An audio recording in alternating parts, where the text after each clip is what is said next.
All right. So we're already live. Welcome to everyone. It's a great honor for me to have you all here on our sixth edition of the Inbounds. And our guest today is a very special person. You will learn why in a minute. Just to introduce myself, I'm Ivan, and I'm one of the co-founders of Limacon. Limacon is a marketing agency or outsource department that works in different areas, and we are also proud HubSpot partner for 2 years now, working on different projects with HubSpot. And of course, the Inbounds as a series of events is dedicated to people working with or in HubSpot. So we had lots of interesting guests previously, people from all over the world. And we try to meet you with people that are preaching the inbound methodology, and that they can also share some thoughts about developing marketing or sales agencies, and of course discussing the current situation and how we can thrive together with our clients in this very, very crazy world.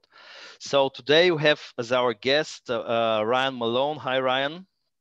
How are you? Good morning. Good morning. I know that in California now is just starting of the day, 9 a.m. Here in Bulgaria is 7 p.m. So it's a little of a huge distance, but it's an honor for me because Ryan is the co-founder, is the founder of the agency, which is the most highest rated agency of HubSpot as a partner in the world.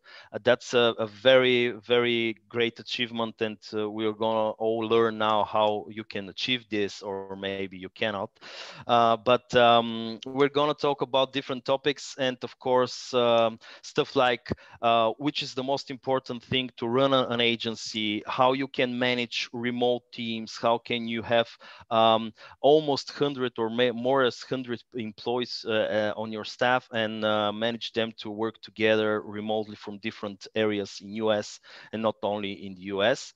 And we're going to speak about some personal stuff, of course, because maybe you already learned from the description of the event, but Brian, I will leave it to you. So welcome to Bulgaria, or even remotely. You have the stage. Thank you very much. I really appreciate you having me here. Let me just share this thing with you guys. All right. Oops, wrong button. There we go. Can you see everything okay? We have it, yeah. All right. So when Ivan asked me to put together this presentation with a working title like this, it's really hard to do because I think anytime you use the word world class or anything, it's a little bit subjective, right? So we just try to do the best that we possibly can in the space that we are in. But I really appreciate you having us here today. I wanted to just give a quick introduction on myself, and I would ask that if anybody has questions, just please interrupt and ask the question. Will do. I started the company about 10 years ago.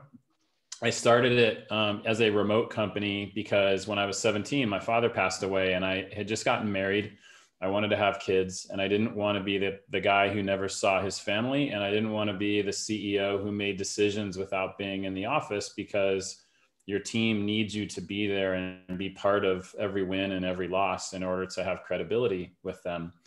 So at the time, the only model for us was to become a remote company. And so we made a bet that we would be able to find people who were smart, who wanted to work with people that they had this deep intellectual respect for. But at the same time, none of us that are listening to this presentation today are going to remember it when we're older. You're going to remember what you do with somebody that you love or you care about this weekend. And that's what matters. And so we felt like if we could pair smart people with this desire to create flexibility in their life so that they could create memories in their life, that we would be able to attract better people faster.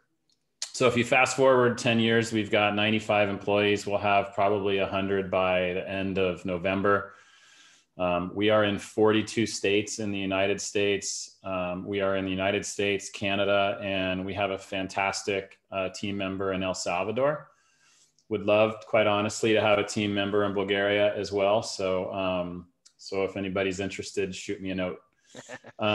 We have been completely remote from the beginning. There's a magazine in the United States called the Inc. 5000, which is the fastest growing companies in the United States. We've made that list 4 times in a row now.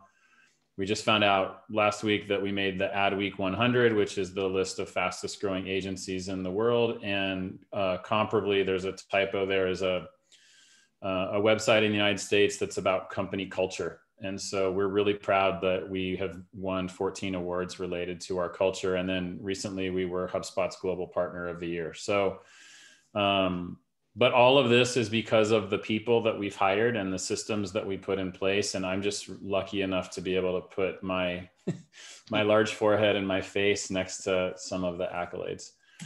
Amazing. But what's actually really special for me, you know, my mom's passed away now, but if you look on the left-hand side, my family's from Bulgaria, actually. So this is probably more of an honor for me to talk to you than it is for you to listen to me.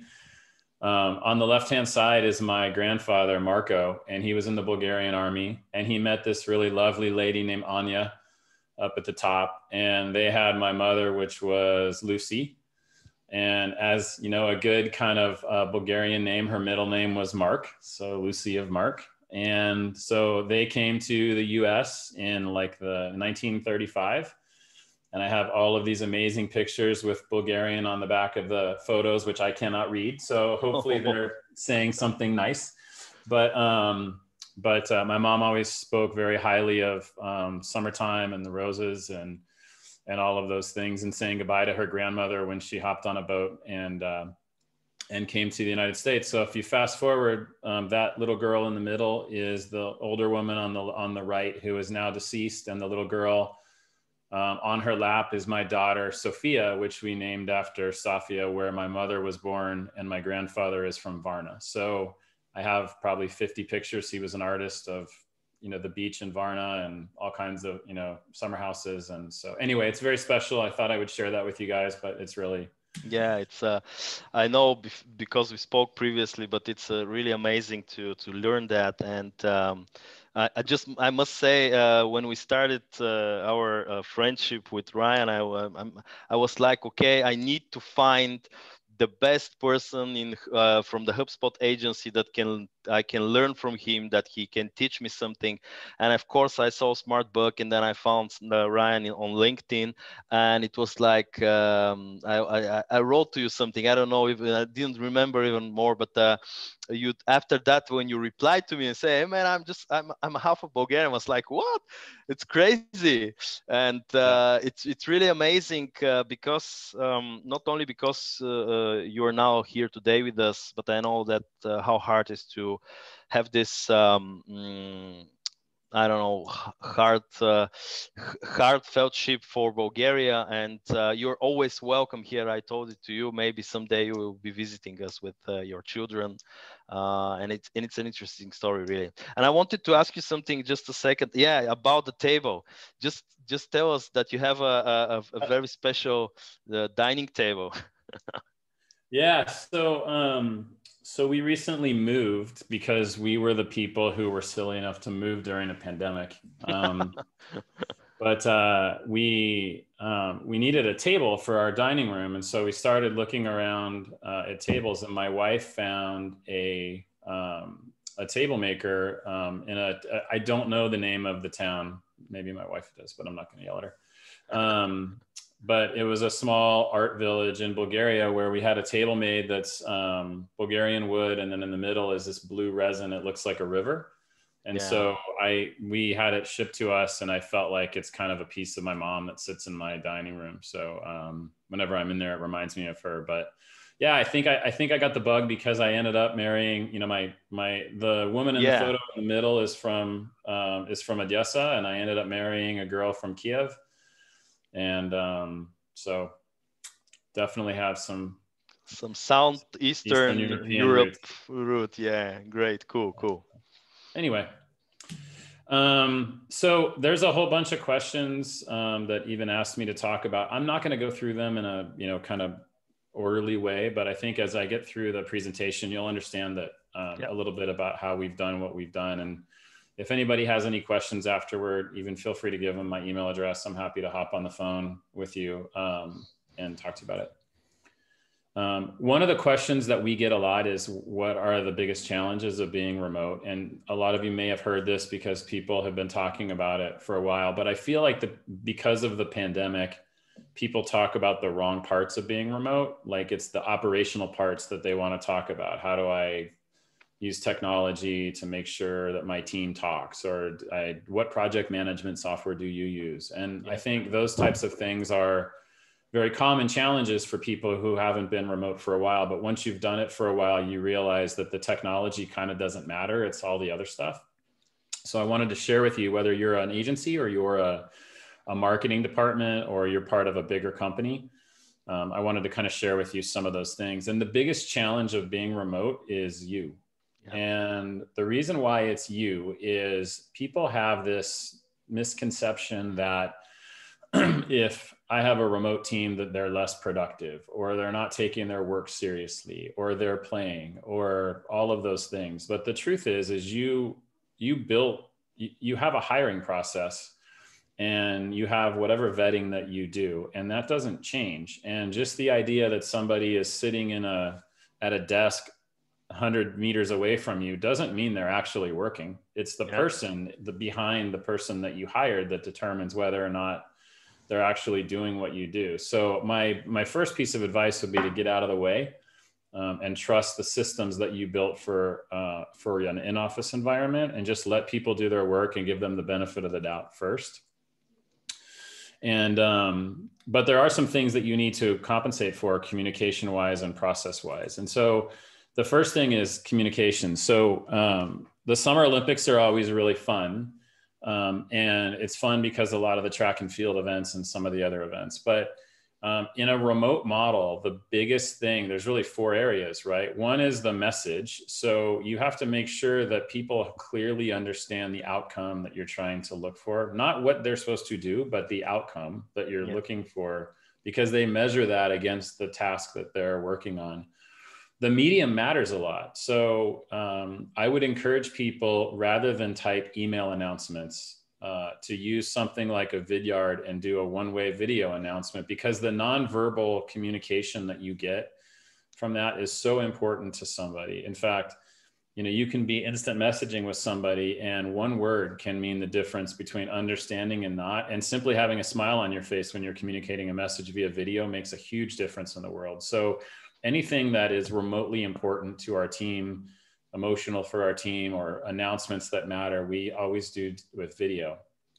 In a model where you can't walk down the hallway and talk to somebody, the handoff matters. So the picture talks, if you've ever watched a relay race, it's not always the fastest team that wins. It's the team that hands off the baton the smoothest that has the advantage. And so as you look through how you're going to create your processes and documentation about how you deliver your work, really focus on the handoff and make sure that the baton doesn't get dropped. In other words, make sure that the person getting the next step of what you do has everything that they need to do the work, and they don't have to backtrack and find out more information.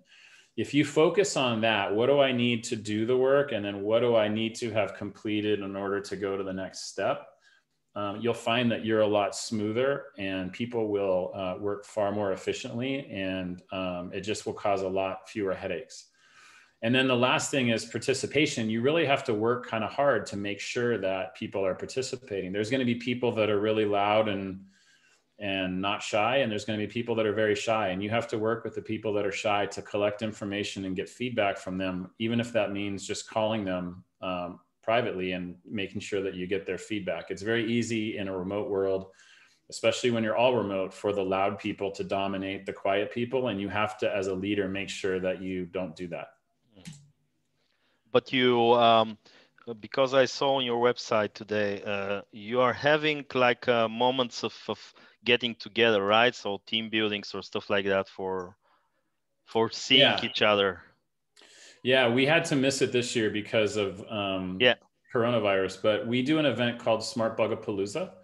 So it is a it's like a 4-day event. There is about a half a day of work and the rest of it's fun. The sole purpose of that event is we bring our entire team, all of our employees out to a resort on the West Coast. And it's usually a 5-star resort because we want to associate an experience that somebody otherwise wouldn't have with our brand. Yeah.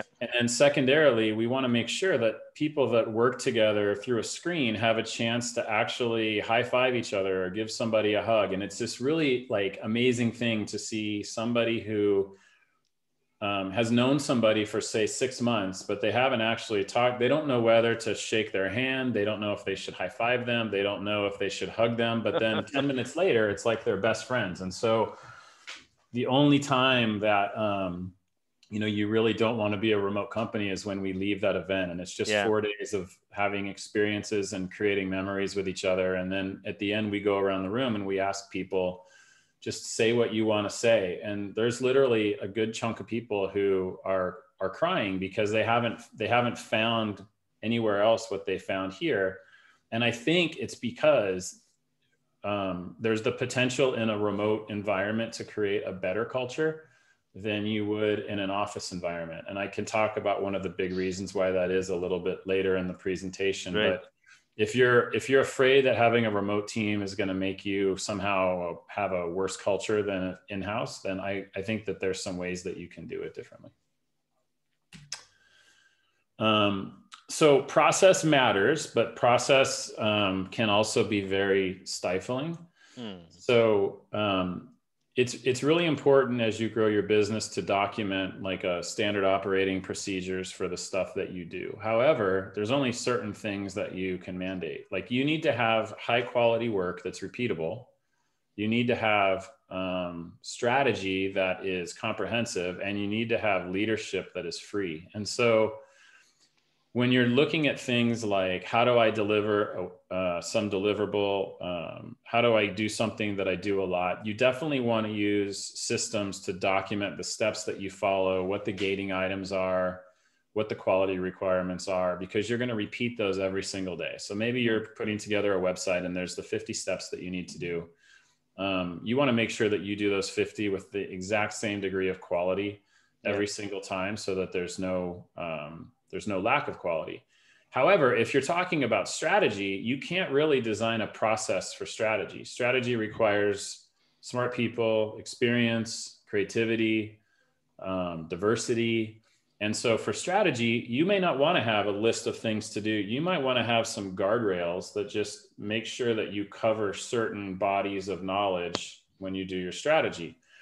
And so in that particular area, you might not want to document steps, but you might want to document a philosophy or an approach or a lens that you look through when you do strategy. The next one is leadership. So this is all about the people. And this is about hiring people who are empathetic, who understand their teams, who want to listen, but at the same time can make a decision when you need to make a decision. And there should be no structure around that. There should be structure around your hiring. But leaders are leaders, and you need to give them the freedom to lead and the freedom to inspire and the freedom to, understand when that one person is having a hard time so that you can pick them up and make them better. And so when you look at process and automation and all that stuff, just automate the stuff that happens every single time, but invest in training and people and support for the stuff that requires thought and emotional intelligence. Engagement and productivity is really, really important. And I kind of touched on this earlier, which is you hired people, so why not trust them? I tell this really funny story. I'm on this master's group with some other HubSpot agencies. And one of the guys who runs an agency a couple of years ago came to our meeting, and he was so excited because he was installing this software that would take a picture out of the webcam every 2 minutes or 5 minutes. I don't remember what the duration was, but it was basically designed to make sure that the person sitting in the chair was actually in the chair. And it was horrifying. It was like the special service coming after you to see if you're really working. But it reminded me of this thing, and we had this conversation on that call, which is you just put them through 4 interviews. you checked references, you did all this thing. And the first thing that you're going to do when they start as an employee is tell them that you don't trust them and you want to videotape them.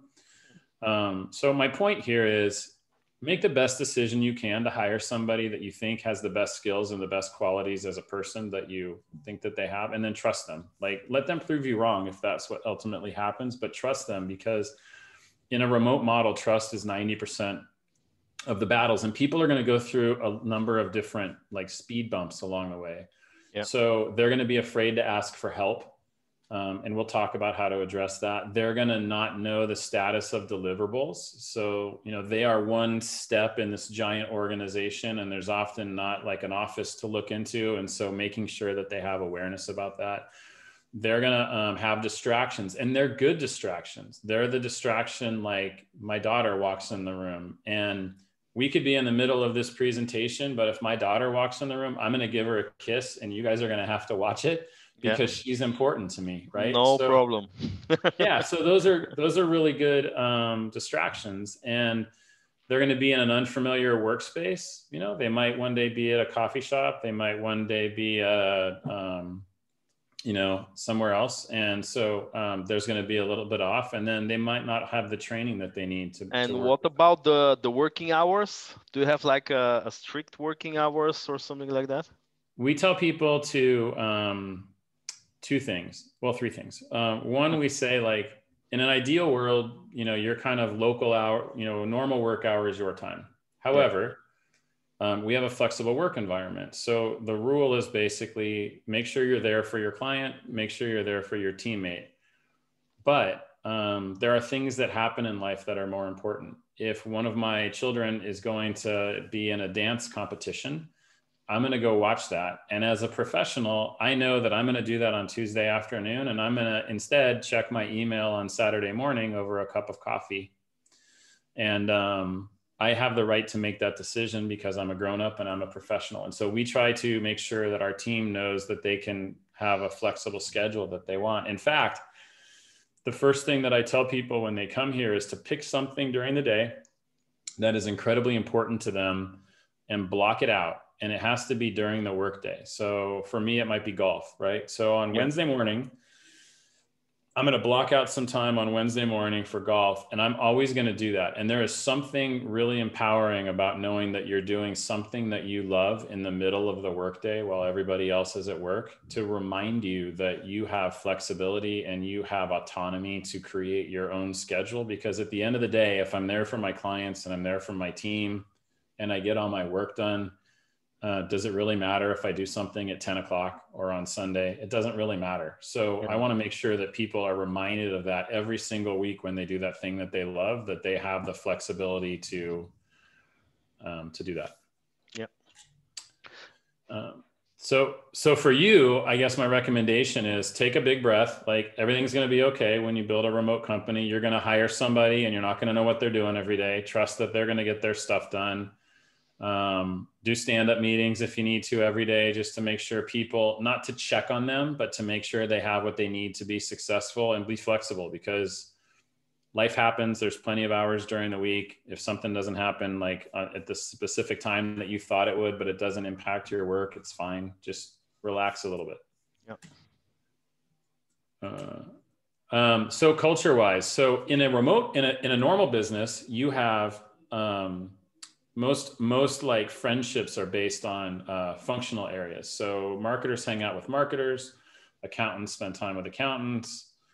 That might not be very fun, but and salespeople hang out with people. Right. So in a remote model, you don't have that. So it's about building these tribes. So we have a thing here we call a get to know you call. And the first thing that people do when they come to SmartBug is they have a 30-minute call with the other people at the company. They're one-on-one calls.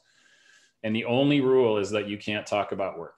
And so the purpose of that is to find out things that are unique and things that you have in common with people, so that you can create groups of people that have common interests. So we have a sports group, a coffee group, a beer group, all these different, book group, TV group, whatever, all of these commonalities that people have, that serves as, when you're onboarding, that's your support mechanism. because people that are new are immediately put into a smaller group that they don't feel intimidated by, that they have something in common with, that they've had a few laughs with, so they can ask questions. And it's really, really important. And we always also say to people, you know, when you go to a meeting, even though as an agency, you're all about time, like people time is how you make money, but is to take some time after a meeting or before a meeting and just talk to people. Like, it's okay to just hang out and have a conversation for a few minutes after a meeting, because it makes you smile, it makes you feel good about yourself, and then you go on about your day. And the whole scheme of things, it's not going to impact your business at all. So whether you're an agency or you're a company and a marketing organization, there's some things that you should consider when you're onboarding folks. One is the get to know you calls that we talked about. The other one is training. So I think a lot of companies do training in a really awkward way. The first thing you do when you come to the company is you sit down in front of a computer and you watch videos for a month or two. Like I know a lot of partners that we talk to, the first thing that they do is they hire somebody and they sit down and they watch HubSpot videos for literally like a month. We have also the same issues sometimes. Yeah. So, and the problem is like, okay, great. So I watched a lot of videos, but did I actually learn something? And I don't think that you do. So if you remember, long before we were around, maybe when my grandfather was around, there was this idea of apprenticeships. And when somebody wanted to be a brick mason, there were people that built brick walls or homes or whatever. You didn't just come in and watch videos about how to build a house out of bricks or how to be a mason. Or read the books. Yeah, read books. What you did was you came in, and the first thing you did was you learned how to make cement. And you made cement every single day for like 2 months until you were the best cement maker in the world. And then the mason said, okay, great. Now you can go do cement on all of these projects. You're the cement person. And then while you're doing all this cement stuff, I'm going to teach you the next thing. Maybe it's like how to level the wall. I'm not a mason, so I'm probably now way over my head in terms of talking about this analogy. But the point being is that in any role, there are things that you're responsible for that you do frequently and things that you're responsible for that you do infrequently. So what we do is we say, let's take a role and let's pick the things that you do most frequently. And rather than have you watch videos all day long, let's just teach you how to do that and how to do it well. And then let you practice on a number of different clients. And then you're really good at the thing that you do most frequently. And then let's talk about the next one. So if I'm an entry-level consultant, the first thing that you need to do is you need to learn how to write, publish, optimize, and promote blogs. So you learn how to do that. You learn how to do it well. You practice it across clients. Now we can turn you loose to your customer team to help do that. And then the next thing that you want to do is conversion paths and conversion optimization and stuff like that. Yep. We'll teach you how to do that. You'll practice it. You'll do it with your team. So what happens is in about 45 days, the person doesn't know all of the components of HubSpot or any other system, but they know how to do 80% of their job really well. And the other 20% of their job is the soft skills part. It's like the nuance that comes from just learning.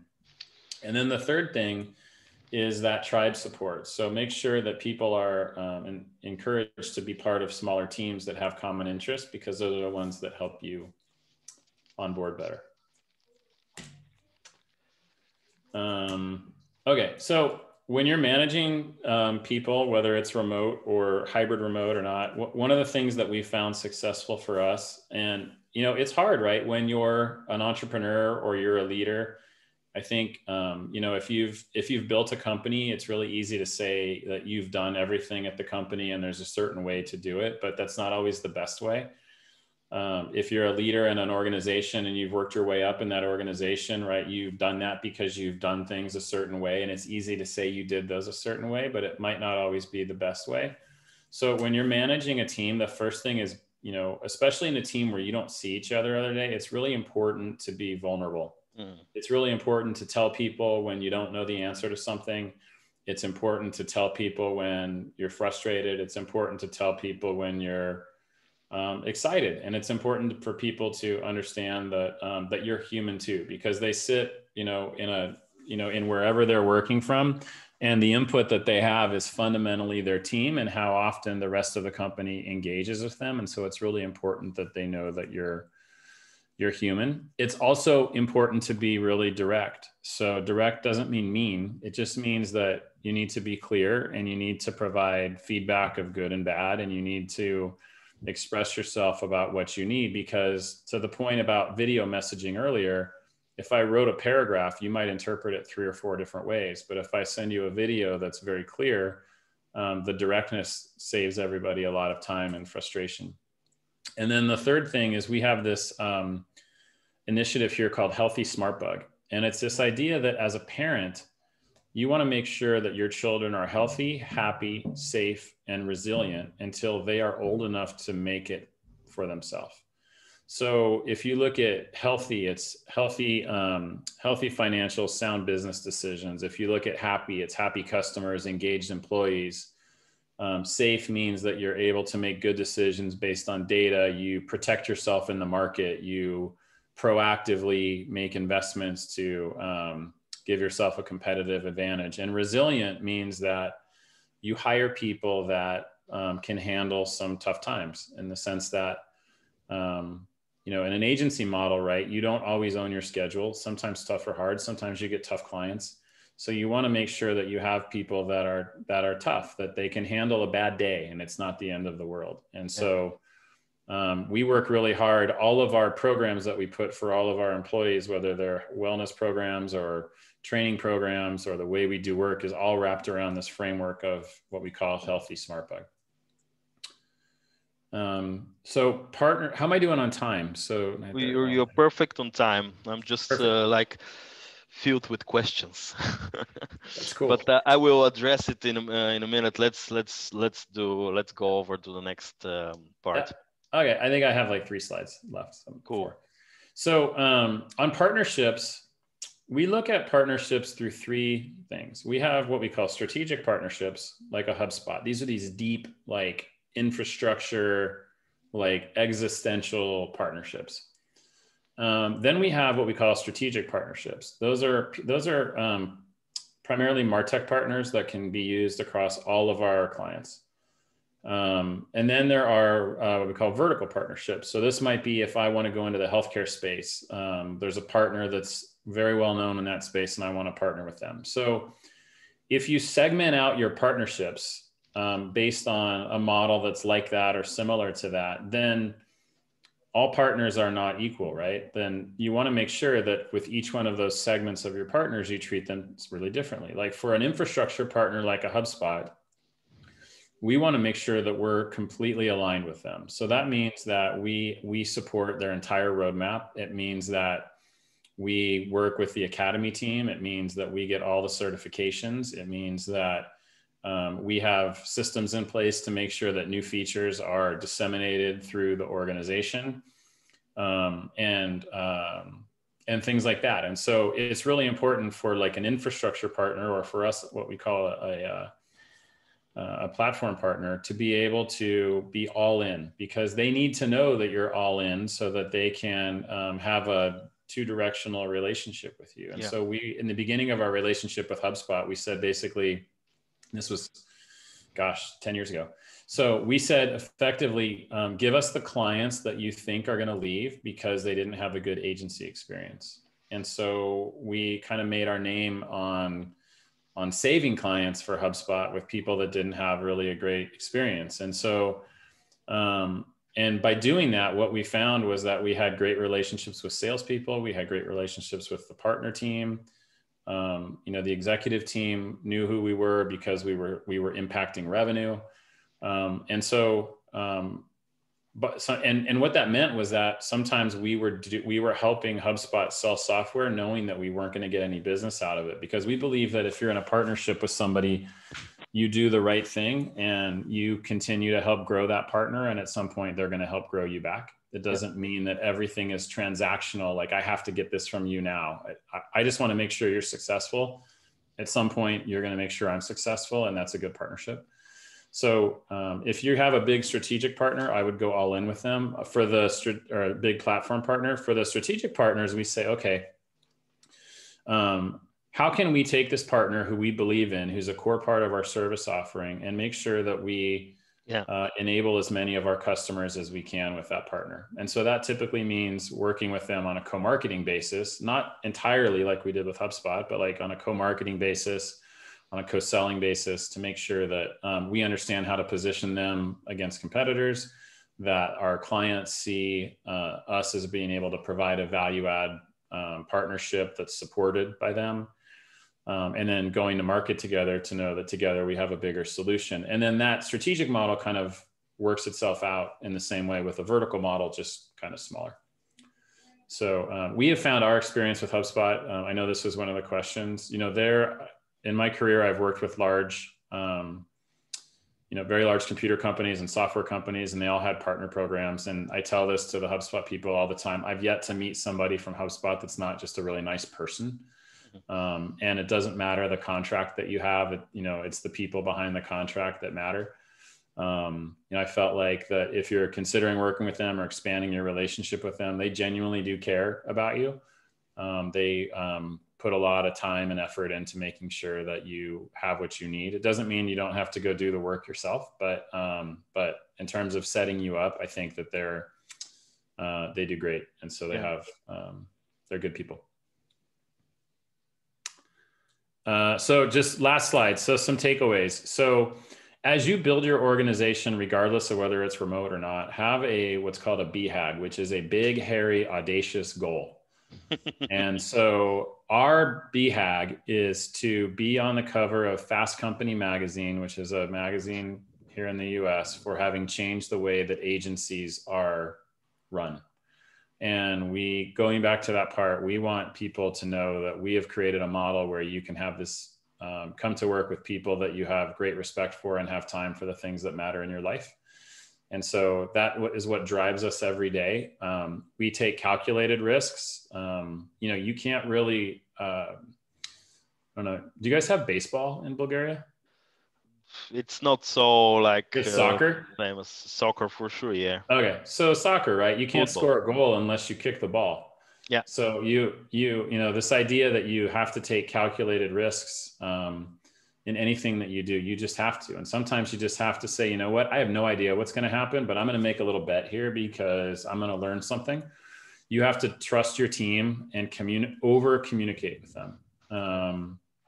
In fact, we have our quarterly all hands review is next week. And we rolled out over the last quarter, we've rolled out a new program here, and people still have questions about it. And you could argue like, hey, we've been talking about this for a quarter, but it's human nature to not always understand everything or be up to speed. So you just have to constantly communicate those things. I would argue that you need to be aggressive in the market, but be structured. So try to align, if you're going after a business, try to align a sales resource with a delivery resource, so that, and a marketing resource. So some piece of your time for a particular initiative in marketing is for this line of business.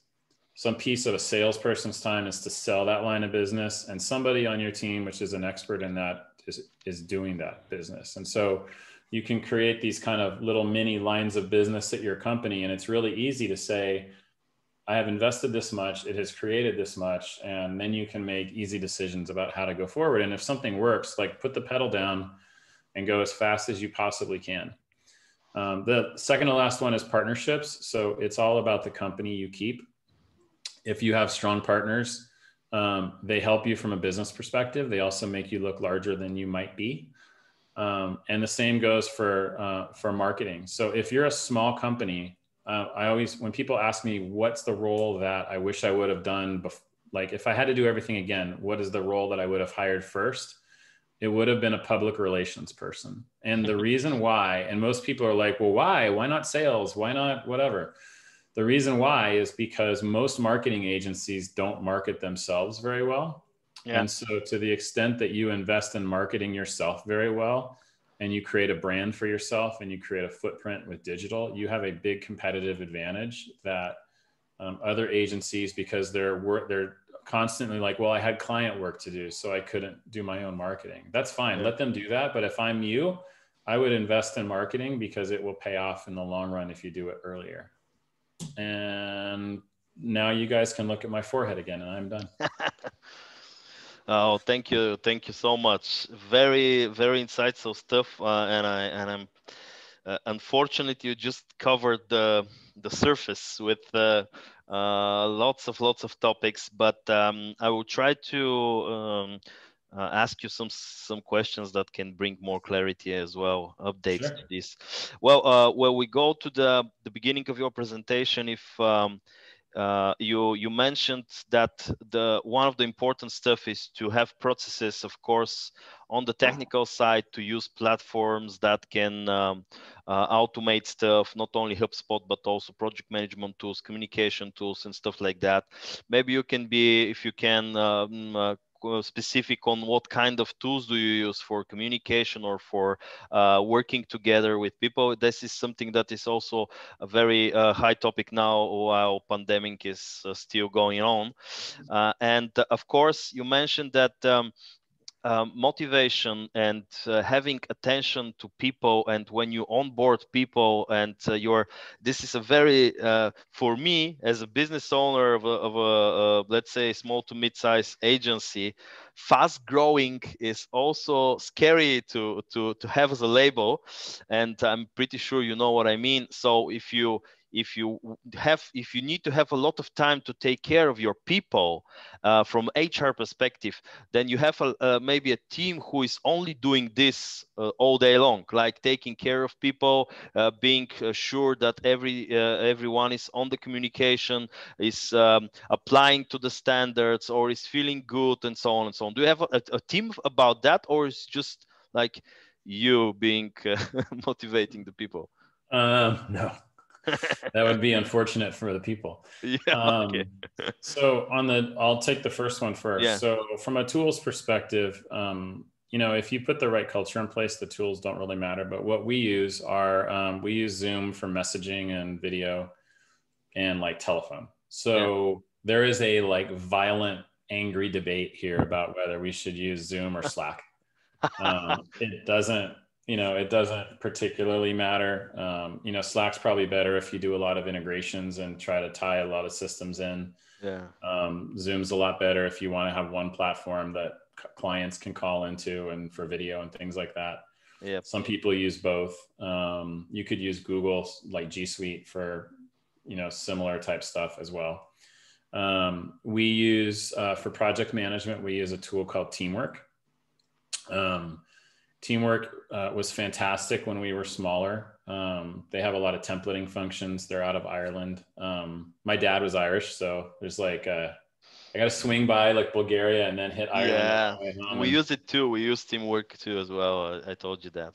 Yeah, so Teamwork is it's good. We have 600 projects or something ridiculous in Teamwork. And Wow. the problem with Teamwork is that if you're really focused on getting time out, it's harder to get time out into a system where you can like analyze it. But they focused more recently on some agency stuff. So my hope is that they'll get better at that.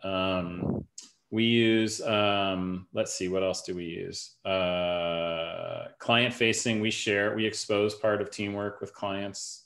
Sometimes some clients hate Teamwork, some clients love Teamwork. So we're kind of in the middle. We use Google for all of our messaging. What do you say about the clients that are insisting of using their tools instead of yours? We don't see that often, Oh, but we cool. usually will add some time or take away some time from their retainer in order to do that stuff.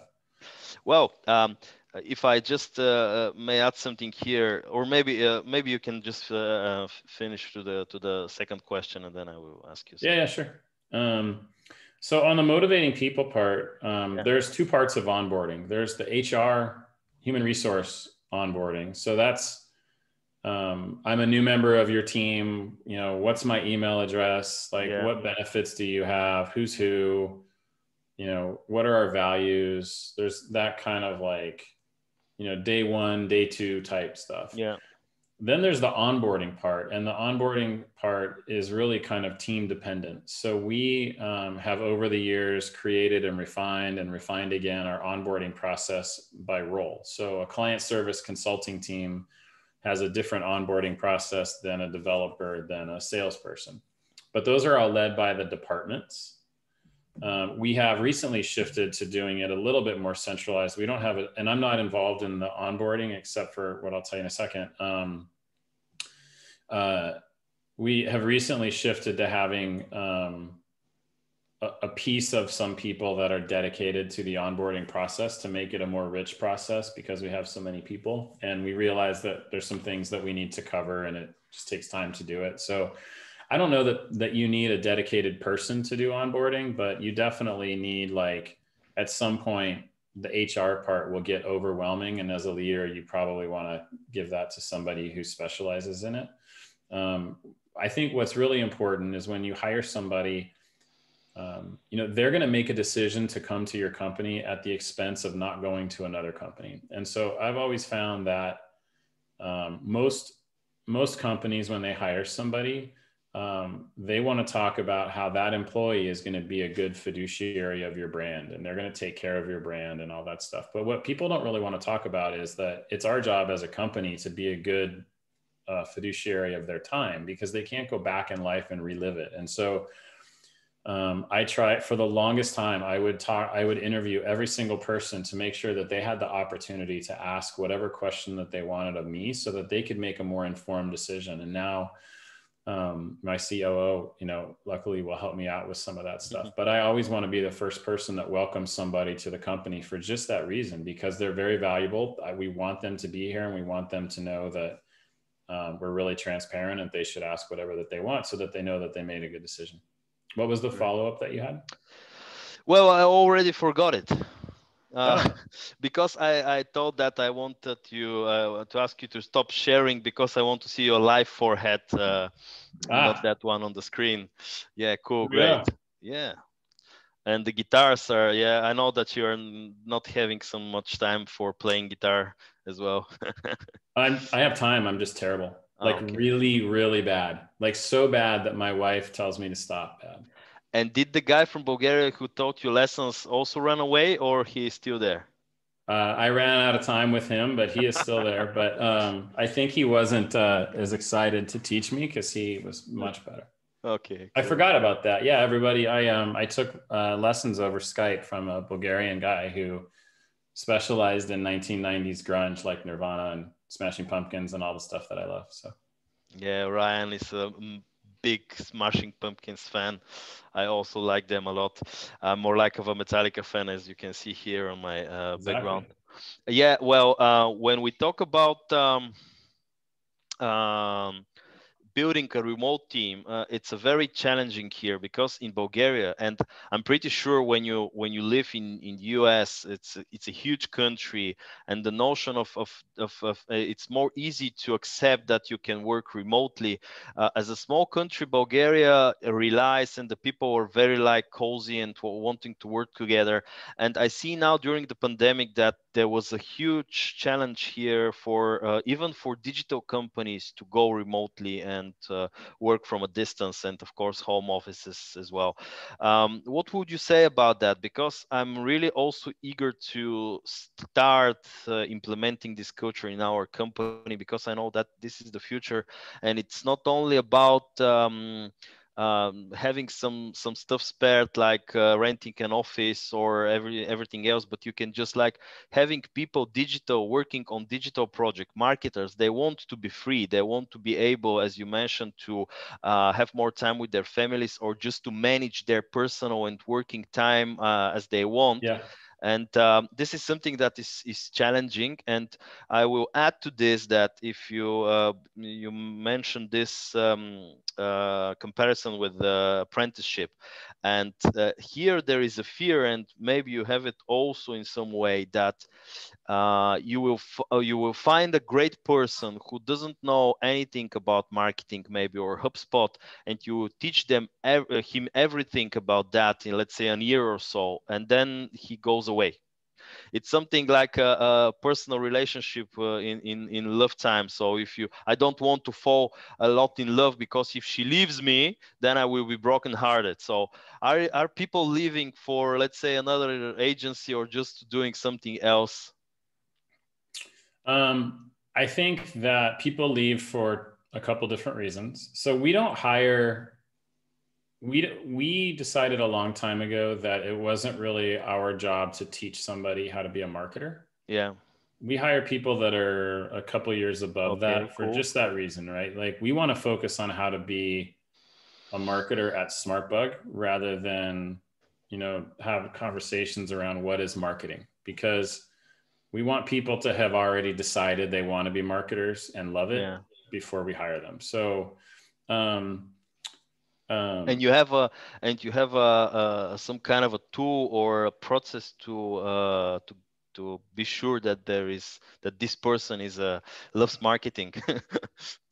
well, I think you talk to them and you can find out from them Yeah. why. Like I always joke that there's the difference between marketers, and people look at me like, "What are you saying?" And I'm like, "Well, here's what I mean.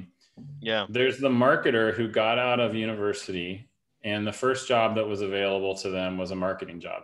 So they took a marketing job, and because they had marketing experience, the second job was a marketing job, and the third job.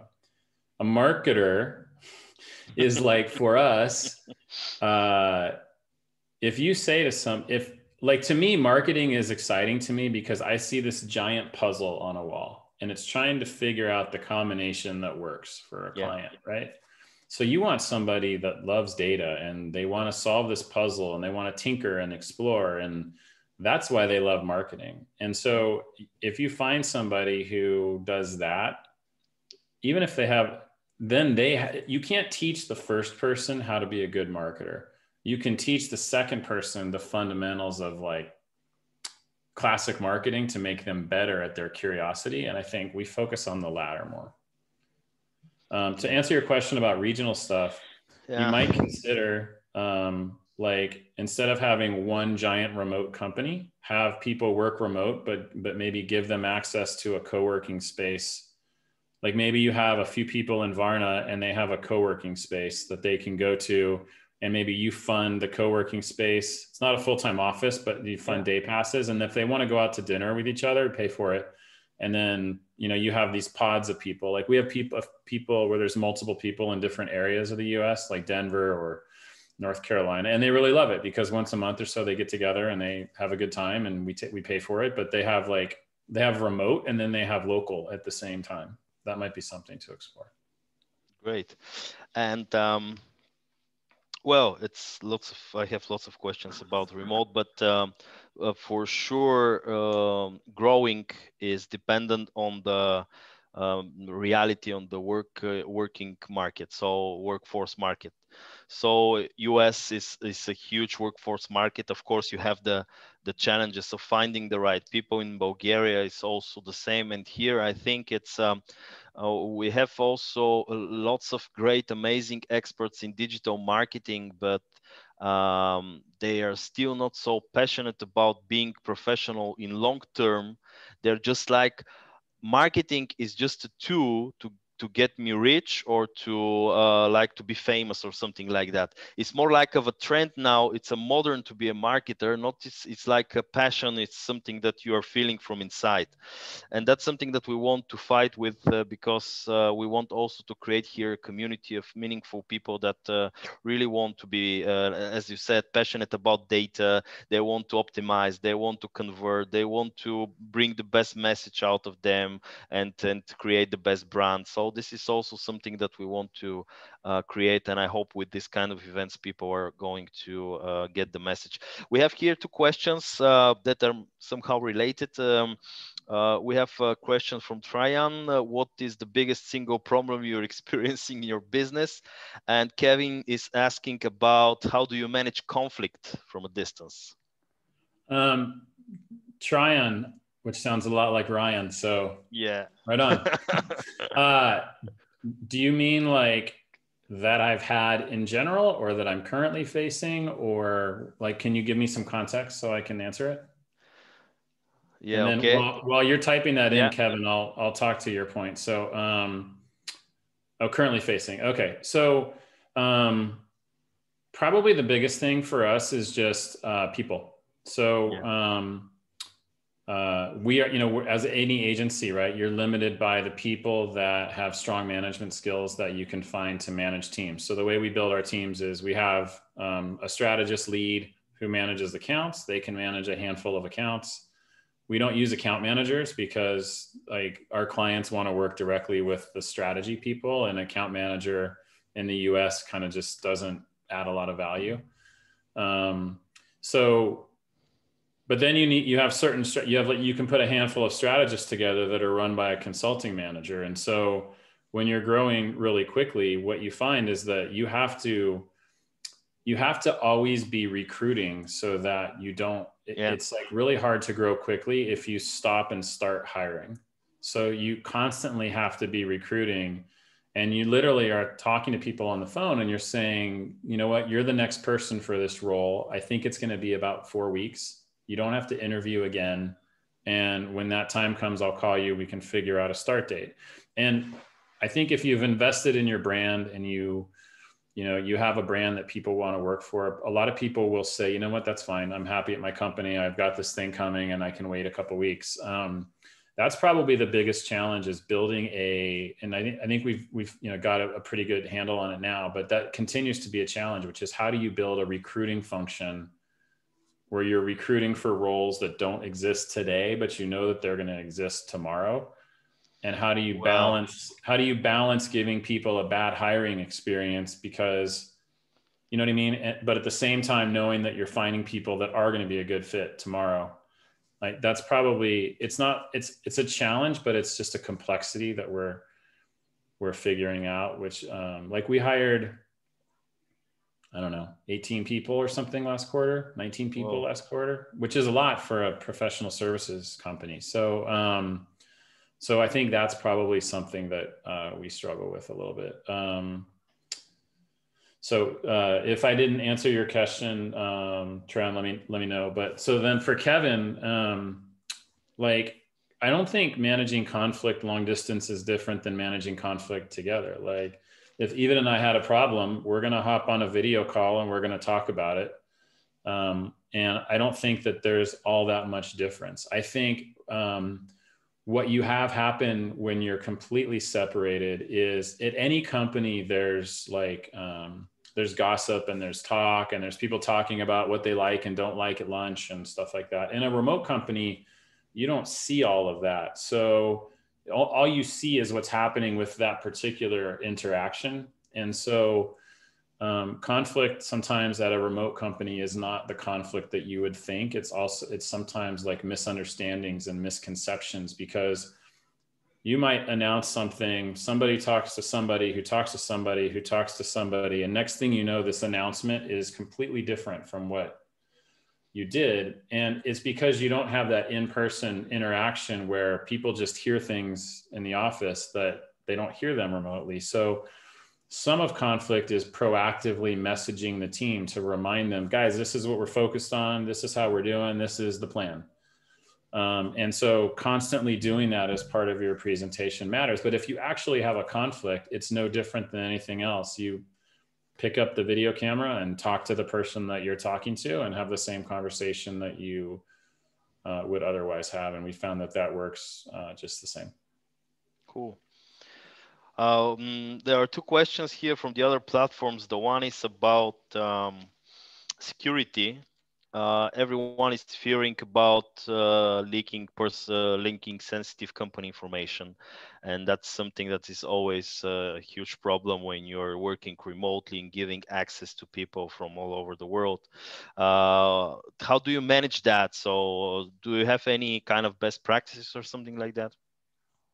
Yeah, so again, it's the people. So we do some background screens on people. We do a pretty intensive reference checking thing. That doesn't protect you from a security perspective, but we feel like it would eliminate the obvious bad situations. Yeah. We don't have any servers, so we're all cloud-based. So we use multi-factor authentication, we use encryption, we firewall off client data, we do training around what's confidential, what's not confidential, how to handle it, what to do if you see something weird, what client data you should be engaging with and not. And then That's probably like 90% of it, quite honestly, because we can configure the systems to let people have access to the stuff that they need. But there's always, at any company, there's always a tiny bit of security risk that you have. You just have to put the best systems that you can in place, educate people, and try to hire the best people that you possibly can. Yeah. Um, I always says because here in Bulgaria, it's not only in Bulgaria but other countries that businesses are still more conservative when we speak about, let's say, 20-year business or something like that, and they're always like afraid of working in the cloud. But I always say that the positive sides of working in the clouds are far more than this tiny little risk that you really always have when if someone can hack you or something like that. Okay, and when we talk about you mentioned very little about your clients. Can you tell us more about, there's a question about your clients, like industry that you serve, maybe size of the clients? Sure. So the core of our business are like $5 to $50 million companies. However, we have, several companies that are multi-billion dollar companies that we work with.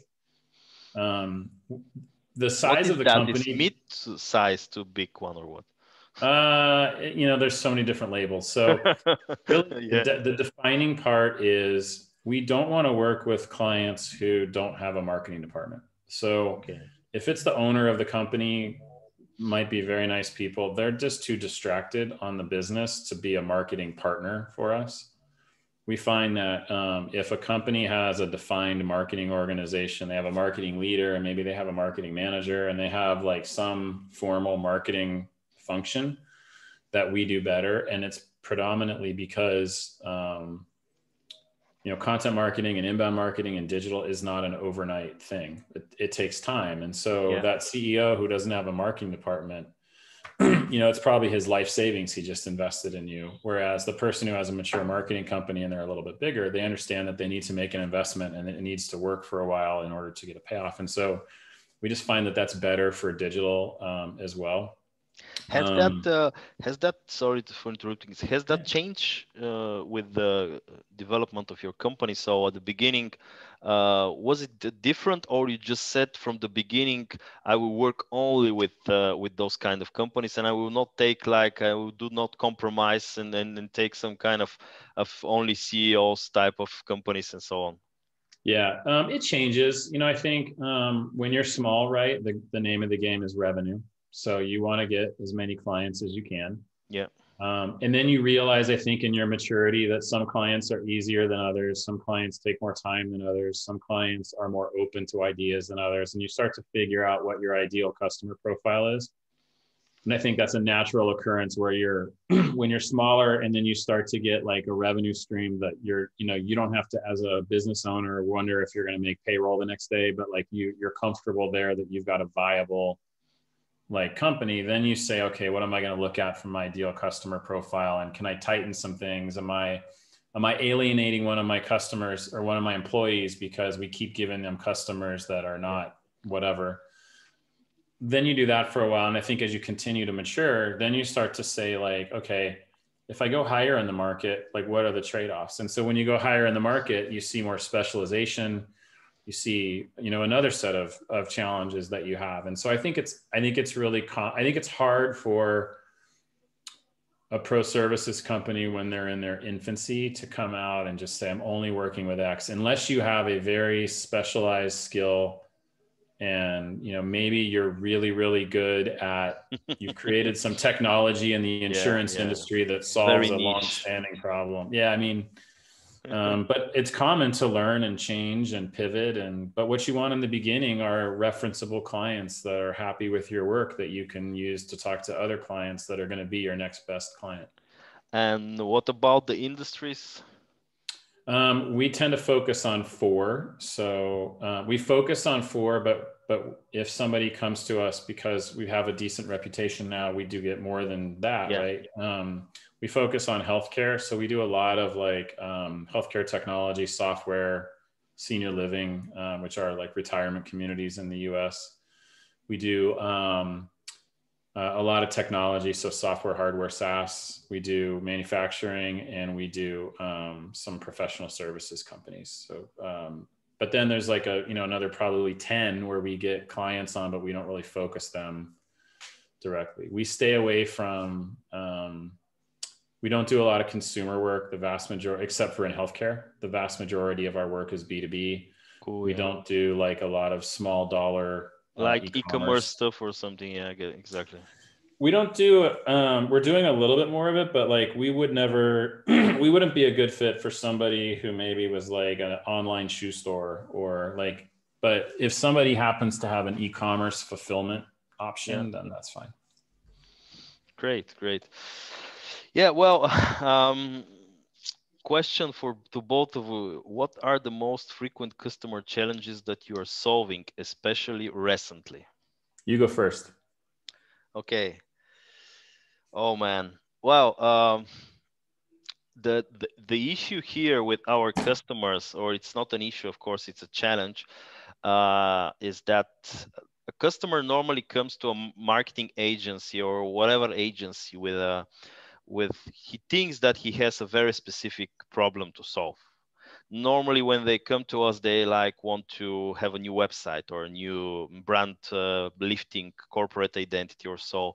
And when we start working with them on a strategic level, before we even start on operational level, there are lots of other problems that are needs to be solved before we start working. And here for Bulgaria, the biggest challenge is to have, as and I'm just rolled it down because it's my dream to work with companies that are having marketing departments in-house, because it's one of the biggest challenge here is to get the CEO to realize your added value and to be patient. Maybe the biggest challenge of our time now is to learn our customers to be patient while they're investing, and they're not investing a few money, they're investing quite a sum, because they need to, let's say, brand lift, new website, they need maybe to implement HubSpot in their process and so on. And the problem is that they have a at least 6 months period at the beginning of our partnership that they are only investing, we're building strategically all the stuff. And while those 6 months are going, we need to show them results, and those results are not in terms of revenue. There are no new clients coming because we're just like building the new brand.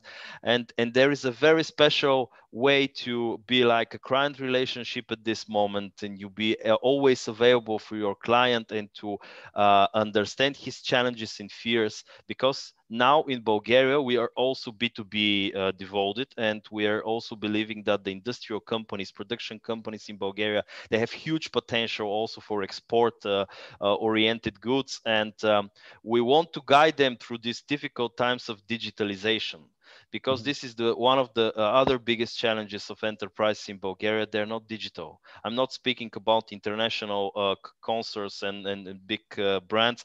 I'm speaking about companies here that are having quite good revenue. They're healthy companies. They have happy employees, happy customers, but they are now struggling with the competition from a small businesses that are really digital. They can sell everywhere, and they also are struggling with inside their processes, because when you start working with a partner as Limacon or SmartBug, you're getting a real digital partner, and then you're seeing that you need to invest in other internal processes in order to grow, like a project management tool or CRM tool or ERP tool or something like that. So those things, maybe like to learn to be patient, and then maybe to help them digitalize while we're working together, is our biggest challenges currently. Okay. Have you, and I'll answer it in a second too, but we found in those situations, like to try to focus on having the first project you do with them pay for the next one. So if the first project you do can generate enough cost savings to pay for the second one, then they start to think about like cost savings as an equal to revenue growth. So like margin enhancement versus like everybody wants more revenue at a higher margin. So if you can't get to the point where the revenue part is up for whatever reason, if you can focus on margin enhancement first, then that also speaks to the head of finance as well. Yeah. The challenge that we have is patience is another one. And it's, a lot of times patience and clarity of goals. So sometimes, everybody, doesn't matter the size, they, oftentimes they come to you, because their back's against the wall and they have an unrealistic time frame. But the other one is like the disconnect of goals. So sometimes you get clients who have a goal, but it's a goal that's not impacted by marketing. So, and you have a hard time getting them to, you really have to work hard in the sales process, right? Because you need to connect the expectations they have with what you're selling. Like if somebody says, well, the company goal is to have $300 million in revenue this year. Yeah. Okay, that's a cool goal, but like, let's kind of like unpack that to see what is the goal that your digital marketing program can actually, so is there a leading indicator that we can work to? Because And goal versus budget. yeah. And so I think really kind of like trying to get people to, because they're given goals from their boss, it matriculates down to them. And then they're just like, our goal is 300 million. Okay, great. So that's cool. Well, let's talk about, okay, so 200 million of that is already coming from a partner. Yeah. So now we're down to 100 million, and 50 million of the 100 million is contractually obligated to you from something else. Yes. Okay. So now we've got $50 million. So how many customers do we need? And how many leads do we, and so then getting people to open up and understand their own data enough in order to get down to the actual goal that we have sometimes can be a challenge.